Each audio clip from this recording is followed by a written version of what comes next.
Hello and welcome. Today's exciting episode is just a short one about how I modified this dress. I made this one a week ago, Simplicity S9702, and the black one is the original one, and the one on the left is the one that I've modified. So I'm just going to talk you through how I modified the bodice and the advantages of doing that. It's perfect. Perfect, perfect, perfect.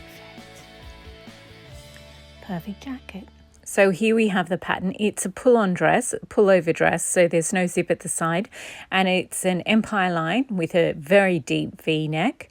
And the one on the right, the black and white one, is the first one I made about a week ago, and that's got 8 yards of fabric in it, but I think you can make it easily for 4. I just added a lot more material to the second and third tiers of the skirt because I wanted a sort of maxi look. And so here we have it here. But the problem with the bodice is that it's sort of, you make it as a vest, and then when you're sewing the first tier of the skirt on, then you sort of hold them together and sew them together. So the bodice isn't a bodice as such. It only becomes one after you sew the skirt on, which means that if you sew your dress with lining, you've got nowhere for all the raw seams to go. So you have to add another layer, which is problematic. So I changed the bodice, and as you can see, I increased the height of the V. So there's just, you sew the left and the right together first, which allows you to also sew them together on the lining, and then you work with it as a standard bodice. So if you can see the yellow pin that I've put in the V-neck on the black one on the right, that's sort of, that's what I felt like would be a comfortable place for the V-neck to be for me. So this is the pattern here, 9702 Simplicity, and we'll just get it out. And in my opinion, all I needed to alter was the front of the bodice. The sleeve holes are a little on the small side, and I do tend to like to wear dresses with other stuff underneath them. So if that's the case with you too, then you might want to look at how the size of the armholes, the sleeve holes, they're a little small, but it's fine if you don't wear stuff under your dresses. So this is them. I've turned them inside out, and as you can see, this one here, I had to make lining pieces for the bodice and for the first layer of the skirt because the bodice didn't join. So I had all the bodice raw seams and I had to cover them somehow. I mean, if you don't mind raw seams sticking into you, then I mean, you do you. But so that is why I made mine this way. But and then just by changing the bodice, altering the bodice, I was able to make it so that all the raw seams from the skirt and the bodice can be pressed upwards and then covered over with the lining. So that's why I altered it. Plus also I just wanted the V to be less deep, so that I could feel comfortable wearing the dress with maybe no top underneath. So and as you can see from the side, it really does add bulk. Having to have the first tier skirt also lined adds a lot of bulk. And as you can see from the yellow pin, there really is quite a distance. But as I said, that's partially because I have a very small frame and this dress is just the wrong type of dress to be that baggy. So here's the piece for the front bodice. The circle shows you the point at which where the edges of each piece meet, and so I just drew in the seam lines.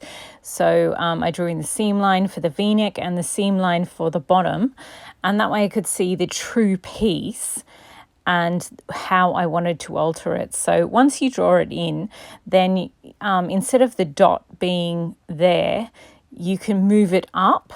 So as you can see, it's quite a few inches up that I want my V to be. So I basically, on my pattern piece, I have to draw a straight line up the center, and I also have to bring in the other two lines so that the V isn't as deep. I feel like I could have made the neckline wider at the top and just what I did in the back one, it sits off the neckline a little more. I feel like there's just only this tiny little triangle of skin that you can see in that one. So yeah, when you're doing yours, I would recommend you think about how much off the neckline you want it to be, because I feel like it could be it doesn't need to be that close to the neckline. It does if you're having a really deep V, then you do. But if you're going for a shallow V, then I think you can bring out the neckline a little. That's my personal opinion. At least consider it. So anyway, once I'd drawn in the actual true lines of the pattern, then I altered it and I brought up, see, the V is nowhere near as deep now. I've brought it up a couple of inches, and then I have to redraw the actual seam line on. Once I've drawn my true pattern line, then I draw the seam allowance back on. So from the top corner there, I also drew the true line at the shoulder so that I knew where the actual piece ended, and the rest is seam allowance. So then I drew from there down to the V-neck, and then from the V-neck to the bottom of the piece has to be a straight line so that you can sew the two of them together. And once all the true edges of the pattern were done, then I see that bit there. It has to be a straight line. You can't just keep drawing triangles like that. You have to have a straight line. And then, of course, you just go along and you add seam allowance back to each edge. And then I personally just traced it and cut it out from there so that I still have the original pattern and I can see how I altered it. And then for the third one, I went back and I changed it a little so that the the shoulder is just, that shoulder seam starts a little further off the neck so that you can see a little bit of, a slightly bigger triangle of flesh up there. And it's more summary in my opinion. But yeah, it's kind of simple.